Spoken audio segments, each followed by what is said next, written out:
Mangwanani Mwalelepo Fukenjani Kleklas Vanave Africa. Welcome to Africa Good Morning, your portal into Africa's potent stories. Today we focus on Zambia's former President Edgar Lungu as South Africa's High Court blocks his family's appeal, paving the way for his repatriation and state funeral. Malawi votes amid economic hardship, with voters confronting inflation and food shortages. A UN report accuses South Sudanese leaders of systemic looting, while Zimbabwe's rights report highlights widespread political abuses. In lighter news, Nigeria's chef Hilda Baci sets a Guinness World Record for the largest jollof rice serving. Watch us on DSTV 285, GOTV 25, 1up2.com and NTV Africa on YouTube. And keep in mind, Rorisang Mogojwe will be joining us from Botswana to deliver the Botswana Report. And in case you didn't know already, ShopRite is currently celebrating 35 incredible years, and they want to celebrate with you. Have a look at the details below and see how you can enter and stand a chance to win a 3,500 Namibian dollar shopping voucher as ShopRite turns 35. My name is Ashwin Berry. This is Africa Good Morning. Top stories shortly.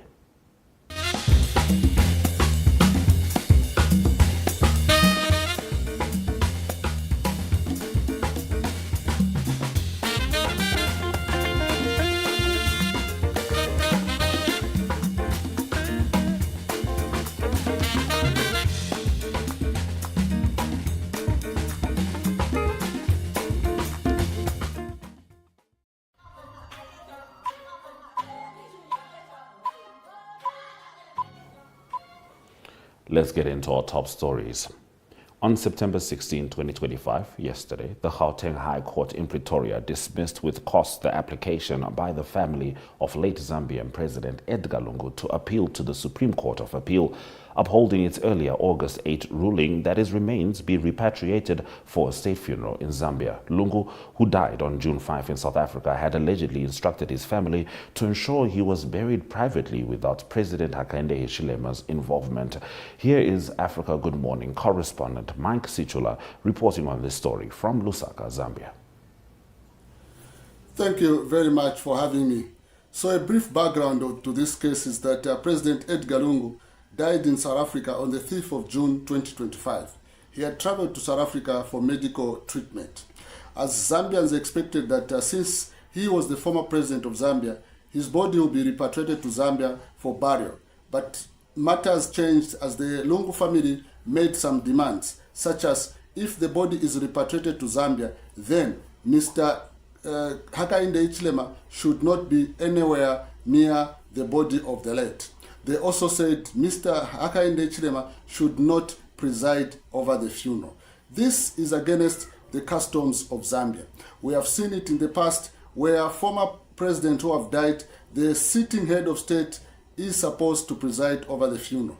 The case, one of the examples is that President Edgar Lungu presided over the funeral of former President Kenneth Kaunda. So when this matter attracted this division between the Zambian government and the Lungu family, the Zambian government, through the Attorney General Muliro Kabesha, went to the High Court in Pretoria. And in that case, the Pretorian High Court ruled in the favor of the Zambian government that the body of President Edgar Lungu should be repatriated to Zambia for official funeral.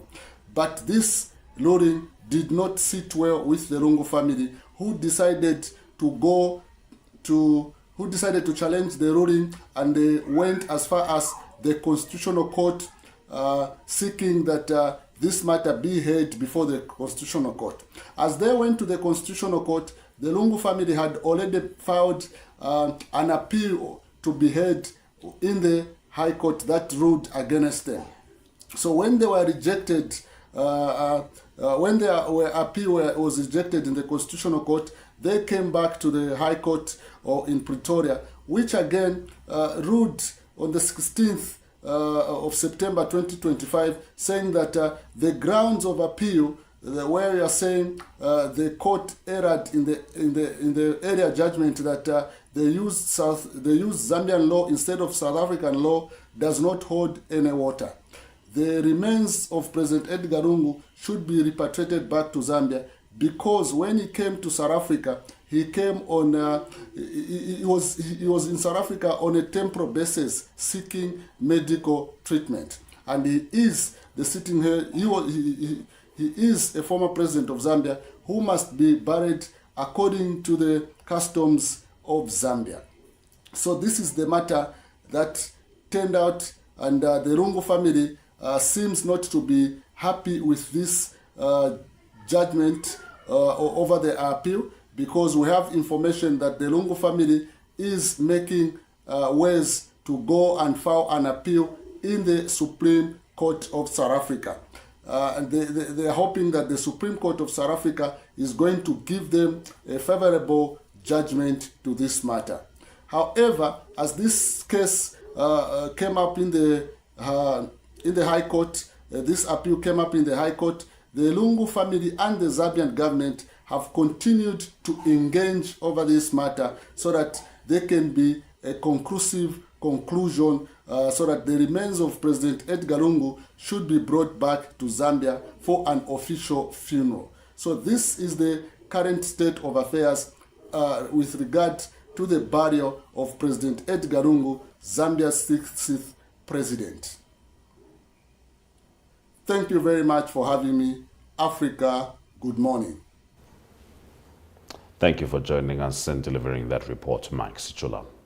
Malawans voted yesterday, September 16, in a high-stakes election between President Lazarus Chakwera seeking a second term and his predecessor Peter Mutharika, as soaring food prices, inflation above 20% and chronic shortages dominate concerns.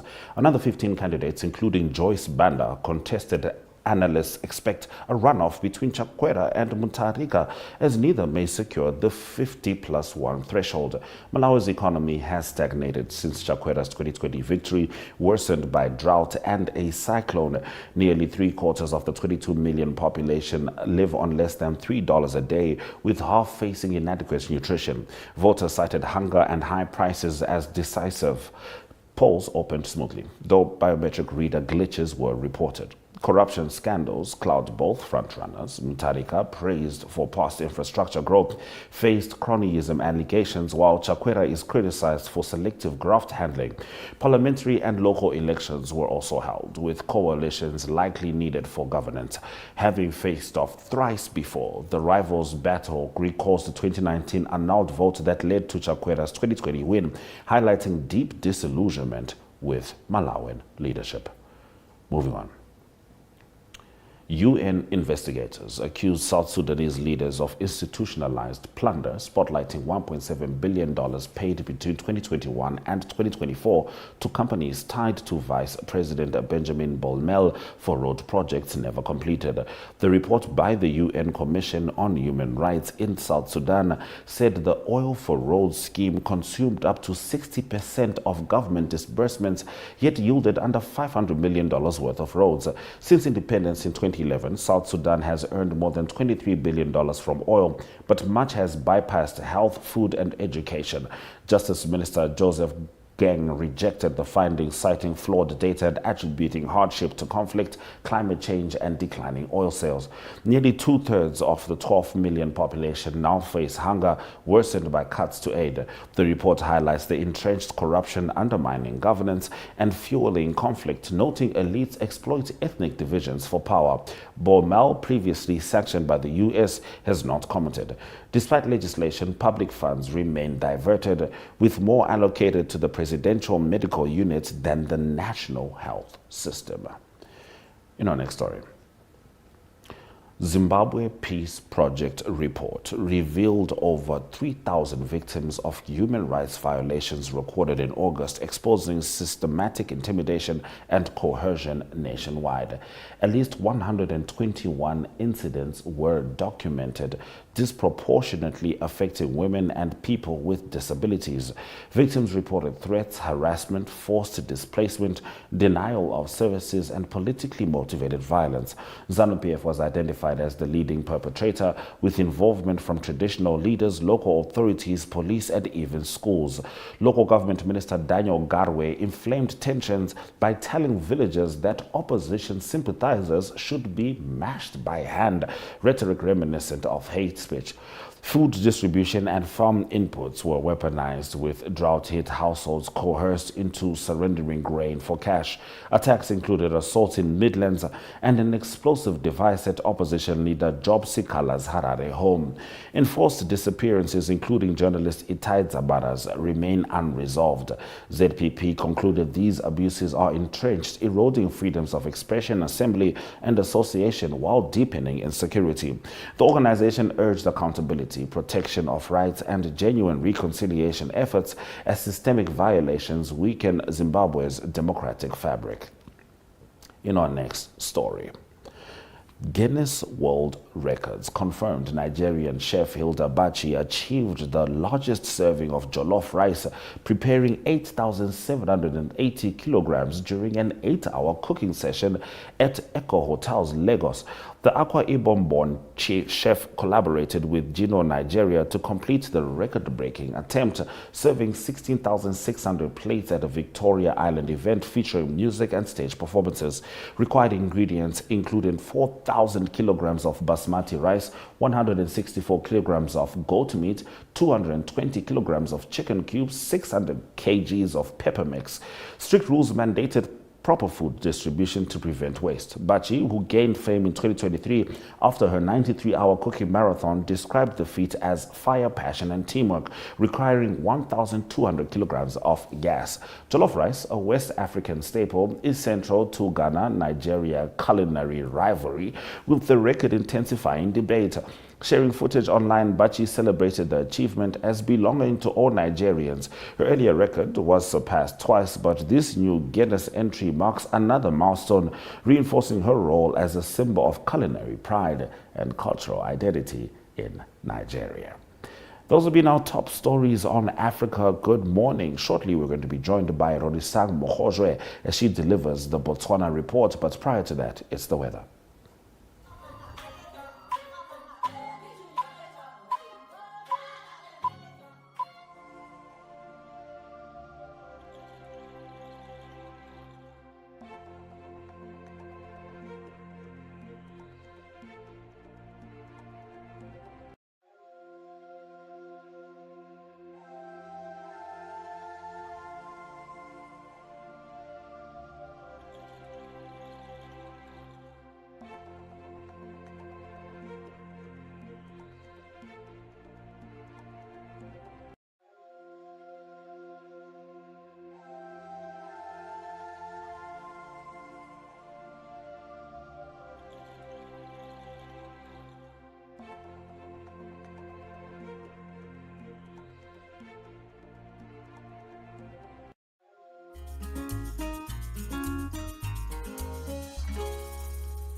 Mornings just got better, Namibia. From the latest headlines to the hottest trends, we're bringing you the conversations that matter. That's right. Bright minds, bold opinions, and a touch of morning magic. This is your daily dose of energy. So grab a cup and join in on the conversation every weekday morning at 8 o'clock with Smell the Coffee, hosted by Diana Master and Aina Riza Quayo.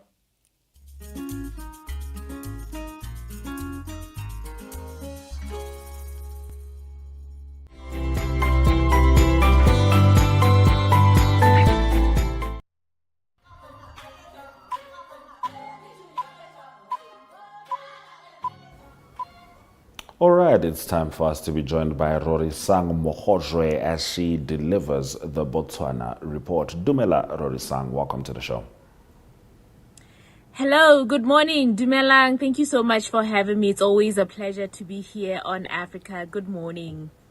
It's always a pleasure indeed. Now, Rorisang, Botswana has launched its Sovereign Wealth Fund, and this is to drive diversification. Some of the main objectives of this fund is to reduce Botswana's over-reliance or dependence on diamonds, as well as build long-term economic resilience. The fund is expected to channel resource revenues into strategic investments across different sectors, including technology, healthcare, as well as renewable energy. It is also expected to be one of Africa's largest, and the government of Botswana is considering it a cornerstone of its broader diversification diversification strategy. Now, it is led by Nigerian executive Farouk Gumel, who has been appointed to chair the board. And Mr. Gumel is the vice chairman of Tropical General Investments Group, as well as the former chair of Nigeria's Sovereign Investment Authority. And so he's considered to be bringing in a wealth of knowledge as well as extensive experience in managing resource-based wealth in order to promote sustainable growth of a country. And so the current government, or the government of Botswana, has actually positioned this new fund as one that will bring in, that will create jobs as well as bring in investment, and as well as open new frontiers for Botswana as it works to transition from a resource-based economy into one that is led by knowledge, services, and innovation. All right, we'll certainly be keeping an eye on that because there's a lot of patchwork happening with regards to Botswana's economy. However, the country is celebrating a historic showing at the 2025 World Athletics Championships in Tokyo as its athletes continue to make waves on the global stage. Tell us about that.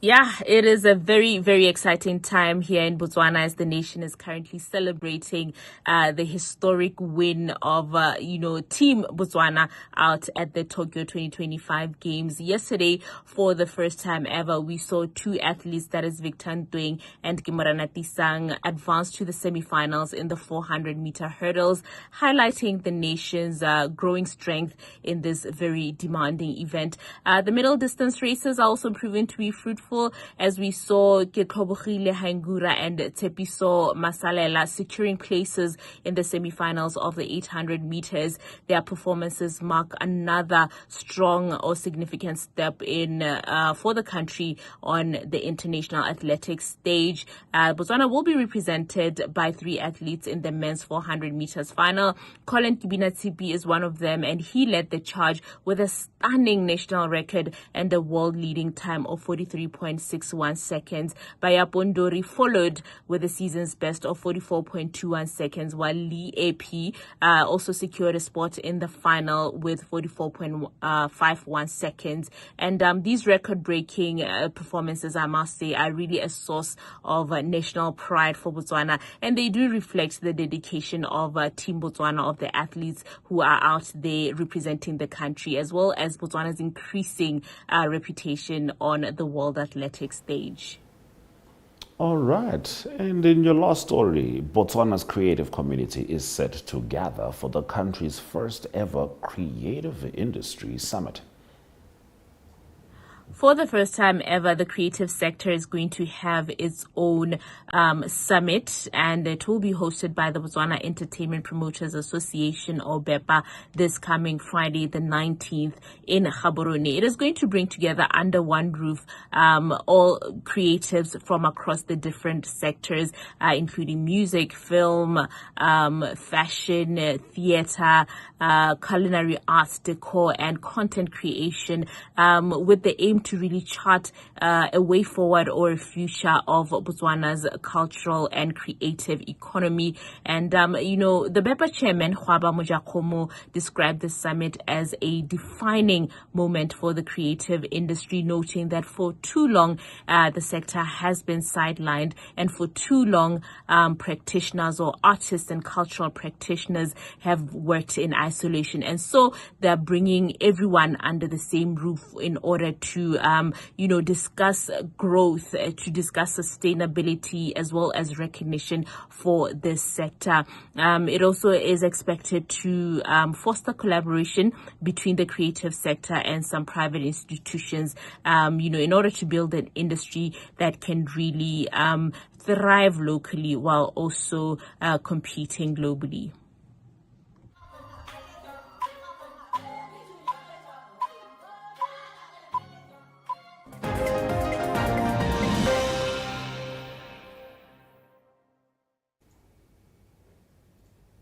When the sun sets, the news begins.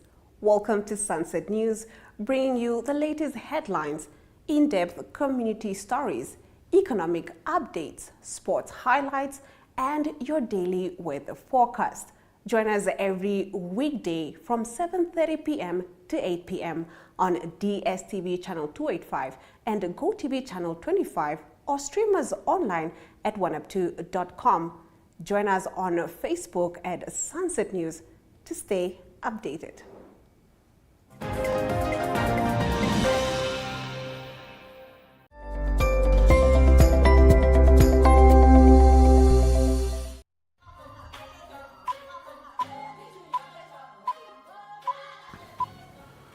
Let's get into the economic news on Africa. Good morning. By 2025, Africa's urban landscape has transformed, with Cairo exceeding 23 million residents, while Kinshasa and Lagos surpass 17 million each. And this is according to the Global Human Settlement Layer. Cities such as Luanda, Dar es Salaam, and Johannesburg also rank amongst the continent's largest hubs, driven by migration to economic centers offering opportunities. Since 1975, Africa's built-up areas and populations have surged, with urban growth concentrated in resource-rich coastal and riverine zones. Rural-urban migration and strategic positioning have reshaped economies, fostering investment and trade. However, disparities persist between thriving megacities and underdeveloped regions like the Sahara and Congo Basin. Kinshasa's expansion highlights the Democratic Republic of Congo's demographic weight, supported by mineral wealth. Cairo and Lagos underscore Egypt and Nigeria's role as continental economic powerhouses. Urbanization offers vast markets, labor, and logistics advantages, but also intensifies pressure on infrastructure, housing, transport, and energy. Without effective planning, cities risk severe congestion and inequality. Africa's megacities now rival Mumbai, Jakarta, and Mexico City, signaling both opportunity and urgent need for sustainable development. Let's have a look at the economic indicators before we come back to say goodbye.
Thank you for joining us on DSTV 285, GOTV 25, oneup2.com, and Network Media Hub on YouTube, as well as NTV Africa on YouTube. That's Africa with a K.